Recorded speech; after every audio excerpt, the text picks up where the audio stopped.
You're nothing more than a distraction, a gold digger playing the long game, and trust me, once I'm done, he'll see right through you." Judith's words were ice cold, her expression calm. As if she were discussing the weather, I sat there frozen, gripping the handle of my mug so tightly I thought it might crack. I wanted to say something back, to defend myself, but I didn't. Back then, I thought staying polite and composed would win her over eventually. I couldn't have been more wrong. "My name is Sarah Miller. I'm 26 years old and I was engaged to Ryan, the most wonderful man I'd ever met. Ryan came from wealth, a world I never imagined being part of. His family owned a massive real estate empire and he was set to inherit it someday. But none of that mattered to me. I grew up in a poor but loving household, working hard as a preschool teacher to make my own way. Ryan loved me for who I was, not what I had, and for the first time in my life, I felt seen and valued. But his mother, Judith, despised me from the start. She thought I was only after the family money. And no matter how kind or respectful I tried to be, she made it clear that she would never accept me. Judith's disdain wasn't subtle. It was woven into every interaction we had.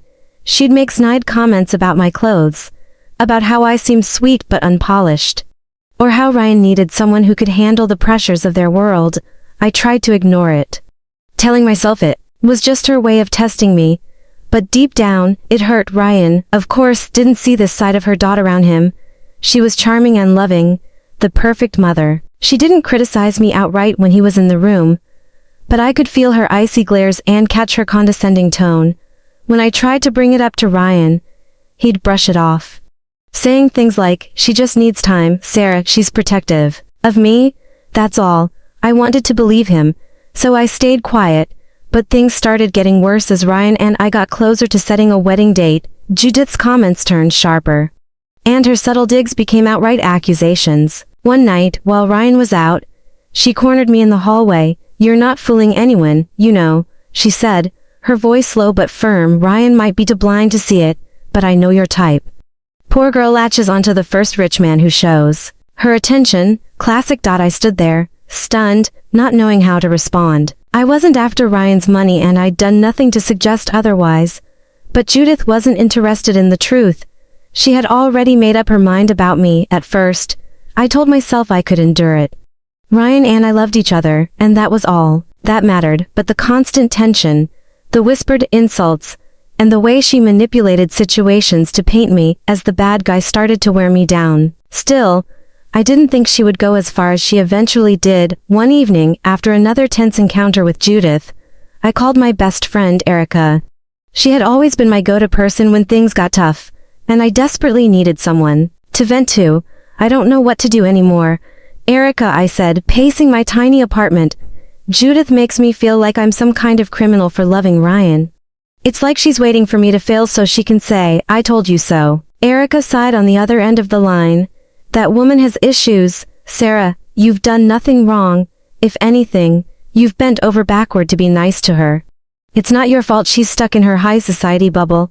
I plopped onto the couch, rubbing my temples. "It's not just the insults. She says things to Ryan about me too, things that aren't true, and I don't know how much longer I can take it. I love him, but it's like I'm fighting a battle I can't win." "Have you told Ryan everything?" Erica asked. I hesitated. "Not really. I mean, I've mentioned it here and there, but he brushes it off. He doesn't see what she's like when he's not around." Erica's voice softened. "Sarah, you need to tell him. He loves you. He deserves to know what she's doing." "I know," I said quietly, "but what if it just makes things worse?" The days that followed weren't any easier. I tried to muster the courage to have a real conversation with Ryan about his mom. But every time I brought it up, I hesitated. He was juggling so much already. Work, wedding plans, and his own battles with sobriety. The last thing I wanted was to burden him further. One night, I met Erica at our usual coffee shop, hoping she'd give me the perspective I needed. "Do you think I'm being paranoid?" I asked, stirring my tea, the tension in my chest threatening to spill over. "Judith's been worse lately. It's like she's building towards something, but I can't figure out what." Erica glanced up from her phone, her response delayed. "I don't know, Sarah. Maybe you're just overthinking it. She's his mom. Moms can be difficult sometimes." I frowned, caught off guard by her tone. Erica had always been the first to defend me when it came to Judith. You really think I'm overthinking it? She shrugged, taking a sip of her latte. I mean, it's not like she's done anything major. Maybe she's just protective like Ryan says. Her words felt off, like she was brushing me aside. At the time, I didn't dwell on it, thinking she was just distracted or having a bad day, but later, I'd realized this was the moment when everything started to unravel. Over the next few weeks, Erica became increasingly distant. It wasn't just the dismissive comments, she started dodging my calls, responding to texts hours later or not at all when we did talk. She seemed preoccupied, barely listening to what I was saying. I tried not to take it personally at first. Everyone has their own stuff going on, right? But deep down, it bothered me. Erica had always been my rock, the one person I could count on to have my back. Now, when I needed her most, she felt like a stranger. Judith, on the other hand, seemed to sense my vulnerability. She turned up her charm around Ryan, constantly planting seeds of doubt about me. I overheard her once telling him, "You deserve someone who understands our world, Ryan, someone who'll build you up, not hold you back." The walls felt like they were closing in, and for the first time, I started to feel truly alone. One afternoon, Ryan mentioned that his mom wanted us to come over for tea. She says she wants to make an effort. He told me, his tone hopeful, "Maybe she's finally warming up to you." I didn't believe it for a second, but for Ryan's sake, I agreed to go. If there was even the smallest chance Judith was willing to change, I wanted to give her the opportunity. When we arrived at her house, I was already on edge. Judith greeted us with her usual, overly polite smile, but the moment I stepped into the living room, my stomach dropped. Erica was sitting on the couch, sipping tea like she belonged there. "Sarah," Erica said, feigning surprise, though her eyes darted nervously to Judith. What a coincidence, I was just catching up with Judith. I froze, glancing at Ryan, who looked confused, but didn't seem to think anything of it. "What's going on?" I asked, my voice tight. Judith's smile widened. "Otto, I thought it would be nice for all of us to sit down together. Your good friend Erica has been very helpful lately." The room suddenly felt too small, the air too thick. I sat down stiffly, every instinct screaming that something was wrong. I couldn't help myself. "I didn't know you two knew each other," I said. My voice laced with confusion as I looked between Judith and Erica. Judith raised an eyebrow, her expression deliberately casual. "Oh, we've crossed paths here and there," she said smoothly, reaching for her tea. "Erica has been such a dear. It's always nice to have someone who truly cares about Ryan." My stomach twisted at her words. I turned to Erica, searching her face for some kind of explanation, but she wouldn't meet my eyes.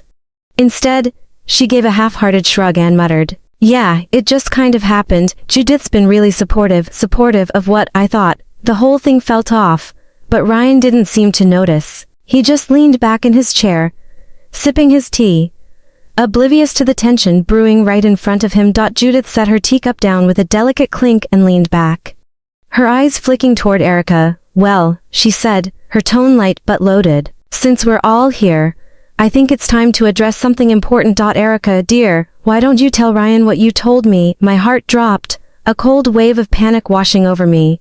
"What are you talking about?" I asked, looking between them. Erica hesitated, her hands fidgeting with her cup. She finally glanced at Ryan, her expression grave. "Ryan, I didn't want to say anything, but I can't keep this to myself anymore." She paused for effect, glancing at Judith, who nodded encouragingly. I saw Sarah with another guy. The room went silent except for the sound of my heartbeat pounding in my ears. "What?" I said, my voice shaking. "Erica, what are you talking about?" "That's not true." Ryan's face paled as he turned to me, hurt and confusion etched into his features. "Sarah," he said softly, his voice barely above a whisper. Erica took a deep breath, avoiding my gaze, and continued. "It was a few weeks ago," she said, her voice trembling like this was hard for her. "I was downtown, grabbing coffee after work, and I saw Sarah with this guy. They were at some restaurant, laughing, holding hands and kissing. It was obvious." "Ryan, I didn't want to believe it at first, but I couldn't ignore what I saw." I shook my head, my chest tightening so much I could barely breathe. "Erica, stop. That never happened. You're lying. Why are you doing this?" She finally met my eyes, and for a second, I thought I saw something there, guilt, hesitation, but it was gone as quickly as it appeared. I'm not lying, Sarah. I didn't want to say anything, but I couldn't just let Ryan keep living a lie. I repeated, my voice breaking as tears streamed down my face. You're supposed to be my best friend. Why are you doing this? I've never cheated on Ryan. Never. You know me. Ryan stood abruptly, the chair scraping against the floor. His hands were shaking as he turned to Erica. You're sure about this? He asked, his voice tight with barely contained emotion. I'm sure, Erica said, her tone soft but resolute. I saw it with my own eyes. I'm sorry, Ryan. I thought you deserved to know. I couldn't stop crying. I felt trapped, like the walls were closing in around me. Ryan, please, I begged, reaching for his hand. You have to believe me. I don't know why she's saying this, but it's not true. I love you. I've never done anything like that. He pulled his hand back, his eyes filled with anger and hurt. How could you do this, Sarah? He shouted. How could you lie to me? After everything we've been through. I didn't, I started, but he cut me off. Get the hell out of here, he said, his voice trembling with rage. I can't even look at you right now. I froze, my legs weak and my heart shattered. I looked at Erica one last time, hoping for some sign that she'd break and tell the truth, but she just avoided my eyes, staring down at her cup. Without another word, I grabbed my bag and stumbled out of the house, tears blurring my vision. I couldn't understand what had just happened, or why Erica would betray me like that. All I knew was that my world had just crumbled. The next few days were a blur of tears and unanswered calls. I tried everything, texting, calling, even showing up at Ryan's apartment, but he wouldn't answer. The few times I knocked on his door, I could hear movement inside, but he never came to open it. Each attempt left me more broken than the last. I'd stand outside his building, my hands trembling, as I tried to compose yet another message, hoping this one would somehow get through to him. Ryan, please, just let me explain. You know me, you know I would never do this to you, but each text went unread, the little delivered mark mocking me every time. I tried Erica too, desperate for some kind of explanation. She ignored every call, and when I sent her a long message, asking why she lied, I got nothing but silence. The betrayal from my best friend hurt almost as much as losing Ryan. I couldn't wrap my head around it. We'd been through everything together. Why would she do this to me? I barely slept, replaying that moment in Judith's house over and over in my head. I kept thinking about the look on Ryan's face. The hurt, the anger, the betrayal, it haunted me. I felt like my heart had been ripped out, and there was nothing I could do to fix it. As much as I was hurting, I couldn't stop thinking about Ryan. He wasn't just angry. He was devastated, betrayed by the same lie that had torn my world apart. It hit me then that he wasn't just another victim of Judith's manipulation. In a way, he was the target. Her actions had shattered him just as much as they'd shattered me, and in some ways, even more. I tried reaching out to Ryan again, determined to get through to him this time, but it was useless. Every call went straight to voicemail, and every message remained unread. I even went to his apartment again, but when I knocked, there was no response. The silence was unbearable. Meanwhile, the updates from Alex and others grew more alarming. Ryan wasn't just missing work. He was skipping his recovery meetings, avoiding his friends, and spending time in the worst parts of town. The person they described wasn't the Ryan I knew. He was slipping further and further away, and I felt powerless to stop it. It was late one evening when I heard a knock at my door. I wasn't expecting anyone, so I hesitated before opening it. When I did, I was stunned to see Judith standing there. She looked nothing like the composed, icy woman I was used to. Her hair was a mess, her face pale and her eyes red, like she'd been crying for hours. Sarah, she said, her voice trembling, please, I need your help. I stared at her, barely believing what I was seeing. Judith, I said, my tone sharp, why are you here? She didn't answer right away. Instead, she stepped inside without waiting for an invitation, wringing her hands like she was trying to hold herself together. It's Ryan, she finally said, her voice cracking. He's falling apart, he's using again, and I don't know what to do. I folded my arms, the bitterness rising in my chest. What do you want me to do about it? Judith, you made it pretty clear what you think of me. Her eyes filled with fresh tears, and she sank into the nearest chair. I was wrong, she whispered, about everything. I thought I was protecting him, but all I've done is destroy him, and you." Judith's hands trembled as she clasped them tightly, tears streaming down her face. "Sarah," she began, her voice breaking, "I've made a terrible mistake. I thought I was doing the right thing for Ryan, but I've only hurt him, and you. I've hurt you both so much." I stayed silent, watching her unravel. The composed cold woman I'd known was gone, replaced by someone desperate and broken. "I lied," she admitted, her voice barely audible, "about everything. The affair. Erica, it was all me, I made it up." She looked up at me, her eyes pleading. "I wanted to end your relationship. I thought you weren't good enough for Ryan. I thought you were going to ruin his life." I felt my chest tighten as the weight of her words hit me. "You lied," I said, my voice shaking. "You paid Erica to say those things." Judith nodded, her sobs growing louder. "Yes, I paid her $100,000 to tell Ryan you were cheating. I thought if he believed it, he'd end things with you, and he'd find someone I approved of." Her voice cracked as she continued. "But I was wrong, Sarah, so wrong. You've been nothing but good for him, and I was too blind to see it." I shook my head, anger bubbling to the surface. "You didn't just hurt me, Judith. You destroyed him. Do you see what he's become because of you? He's back on drugs, he's lost, and he's hurting because of the lies you told." Judith's sobs turned into full-on weeping as she buried her face in her hands. "I know," she choked out, "I know. And I can't undo what I've done, but Sarah, please. Please. Help him. He listens to you. He loves you. You're the only one who can save him." I stared at her, torn between my anger and my lingering love for Ryan. She looked up at me again, her tear-streaked face filled with regret. "I'll do anything, Sarah. I'll tell him the truth. I'll admit everything. Just please, don't give up on him. He needs you." I stood there frozen, unable to process what I was hearing. Judith, the woman who had spent months tearing me down, lying about me, and ruining my life, was now sitting in my living room, begging me for help. Her words echoed in my head, but it was like my brain refused to fully comprehend them. Judith looked up at me, her face streaked with tears, and reached out as if to grab hold of the air between us. "Sarah, please," she whispered, her voice cracking. Under the weight of her desperation, "He only talks about you, even in his worst moments. When he's completely lost, it's you he calls for." My heart ached hearing that, but I stayed silent, my mind racing.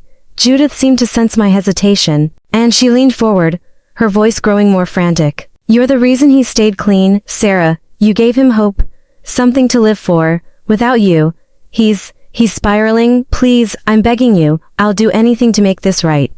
I took a deep breath, trying to steady the storm of emotions swirling inside me. Judith's words hung in the air, and as much as I wanted to walk away from all of it, from her lies, from the heartbreak, I couldn't. "Not when it came to Ryan. I'll help," I said quietly, my voice shaking. Judith's tear-streaked face lit up with relief, but I held up a hand to stop her. "But I'm not doing this for you, Judith. I'm doing it for Ryan. I love him, and I always have. But what you did, it's unforgivable." "I know," she whispered, her voice breaking again. "I know, Sarah, and I'll do everything I can to make it right. I'll tell him the truth. I'll admit everything. Just please help me bring him back." I nodded, even though my heart felt like it was being ripped apart all over again. "I'll talk to him," I said firmly, "but this doesn't mean everything is fine. It's going to take a lot for him to heal, for both of us to heal." Judith wiped her face, nodding furiously. "Thank you," she said, her voice barely audible. "Thank you, Sarah." As she left, I felt a mix of dread and hope. I didn't know how Ryan would react to the truth or if we could ever rebuild what we had. But I knew one thing for sure. I wasn't going to let him fall any further, not if I could help it. The next day, Judith picked me up, and the ride to Ryan's apartment was tense and silent. She gripped the steering wheel so tightly her knuckles turned white. I could feel her anxiety radiating off her. I wasn't much better. I kept fidgeting with my hands, my stomach in knots as I thought about what was about to happen. When we arrived, Judith knocked on Ryan's door, her hand trembling slightly. For a moment, it felt like he wouldn't answer, but then the lock clicked, and the door creaked open. Ryan stood there, his eyes hollow and red, his face pale. He looked worse than I'd ever seen him, and it broke my heart. His gaze flickered to me, and then to Judith, hardening instantly. "What do you want?" he asked, his tone sharp, his body blocking the doorway as if to keep us out. I'm tired of you and your games. Judith flinched, her breath catching. She hesitated, gripping the strap of her handbag like it was the only thing keeping her steady. Ryan, she said softly, her voice cracking, that's exactly why I'm here. Ryan's jaw tightened, his eyes narrowing. What are you talking about? Judith stepped forward, her voice trembling as she spoke. I lied, Ryan, about Sarah cheating on you. I made it all up. I paid Erica to say those things. I thought I was protecting you, but I was wrong. So wrong. Ryan's face contorted in disbelief, his arms dropping to his sides. You paid Erica? He said, his voice rising with each word. You lied about Sarah. Why the hell would you do that? Judith sobbed, covering her face with her hands. I was trying to protect you, Ryan. I thought she wasn't good enough for you. I didn't see what she meant to you, what you meant to each other. I see it now, and I regret everything I've done. Please. I'm begging you, forgive me. Ryan stepped back, shaking his head as if trying to make sense of what he'd just heard. His eyes darted to me, filled with guilt and pain. Sarah, is this true? He asked, his voice almost breaking. I nodded slowly, tears welling up in my eyes. It's true, Ryan. I tried to tell you, but you wouldn't listen. Ryan stared at me for a long moment, his eyes searching mine, and for the first time in what felt like forever, I saw a flicker of the man I fell in love with. His lips quivered, and then slowly, the corners of his mouth turned up into a small, shaky smile. You were telling the truth, he whispered, his voice thick with emotion. You never lied to me. You never gave up on me. I nodded, tears streaming down my face. Never, Ryan. I never stopped loving you. Before I could say another word, he stepped forward and pulled me into his arms, holding me tightly like he was afraid I'd slip away again. His body trembled against mine, and I felt the weight of everything we'd been through in that moment. I'm so sorry, he murmured, his lips brushing against my temple. I should have believed you. I should have fought for you, for us. I pulled back just enough to look into his eyes, smiling through my tears. It's okay, I said softly. We're here now. And then, for the first time in what felt like an eternity, he kissed me. Tenderly, as if savoring the moment, the pain, the betrayal, and the heartache melted away, replaced by the warmth of knowing we were finally back where we belonged. Together, looking back, I still feel the weight of everything we went through. The pain, the betrayal, and the lies. They left scars that won't heal overnight. I spent so many sleepless nights questioning myself, wondering how people I trusted could hurt me like that. Even now, it's hard to think about Erica. She was my best friend, someone I confided in for years, and she sold me out for money. I don't know if I'll ever be able to forgive her. As for Judith, it's complicated. She's made an effort to make things right, and I can see the genuine regret in her actions. Now, she's softer with me, more respectful, and I think she's finally realized how much Ryan and I mean to each other. But trust, that's gonna take time. I don't hate her anymore. I can't. What she did was awful, but in the end she came to me, admitted her lies, and helped Ryan and me find our way back to each other. Ryan, he's my heart.